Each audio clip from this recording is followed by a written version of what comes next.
Alors pour cette dernière vidéo de la semaine et pour vous aider à passer un bon week-end, parce qu'on a encore un nouveau week-end, même si on ne fait plus trop la différence entre la semaine et le week-end, mais en tout cas voilà, on essaie de rester dans cette dynamique, gardons bien en tête les jours de travail, de week-end pour garder un rythme quand même. Donc pour vous aider à passer un bon week-end, je voulais vous donner un outil d'une part pour les couples et pour les personnes seules aussi. Alors pour les couples, ce que je voulais vous inciter à faire, c'est peut-être, si vous y arrivez, de mettre de côté certains sujets qui peuvent générer des tensions, qui sont des sujets de fond, peut-être qui n'ont pas été réglés dans votre couple. On en a tous, des petits sujets qui restent un peu de temps en temps enfouis. Le fait d'être tout le temps là au quotidien ensemble, ça peut exacerber ce besoin d'aller fouiller, de parler.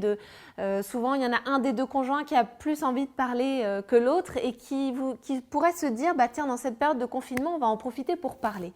En fait, je crois qu'il faut être très vigilant parce que vous ne pouvez pas vous échapper. C'est-à-dire que parfois, le fait de parler des sujets qui fâchent génère chez l'un des conjoints le besoin, mais le besoin, je dirais, viscéral et donc vital, de s'éloigner un peu pour faire redescendre l'émotion et la tension qui est générée par ce sujet.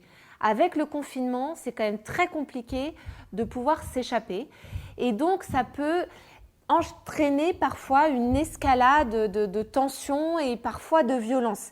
Et j'ai malheureusement eu des couples en consultation en ce moment qui ont du mal à gérer cette violence verbale, cette violence dans les émotions.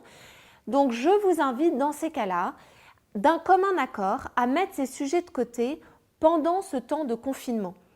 Sauf si vous vous dites que vous en profitez pour vous faire aider par une personne tierce, comme ce que je peux faire avec certains couples via Internet, on prend des rendez-vous à distance. Mais sinon, si vous restez que tous les deux, si ce n'est pas canalisé et qu'il n'y a pas ces moyens de s'échapper, je crois qu'il vaut mieux mettre de côté les sujets, en sachant qu'il faudra évidemment les reprendre à la fin du confinement, mais au moins pour le confinement, pour garder ce lieu-là dans lequel on est obligé de vivre, que ça reste un lieu sécurisant et serein pour la suite du confinement. Sinon, on va commencer à étouffer et c'est là où ça peut devenir un peu dangereux. Et alors pour les personnes qui sont seules, qui sont soit célibataires, soit seules chez elles, je crois que ça peut faire aussi parfois du bien de mettre de côté ces sujets qu'on a souvent un peu en arrière-fond, sur lesquels on n'arrive pas à avancer. Là, j'avais une patiente qui me parlait de cette volonté de changer de travail et qu'elle, voilà, ça faisait depuis des mois qu'elle essayait de postuler, ça ne fonctionnait pas. Là, on est un peu en temps de pause, les entretiens d'embauche, c'est un peu compliqué en ce moment.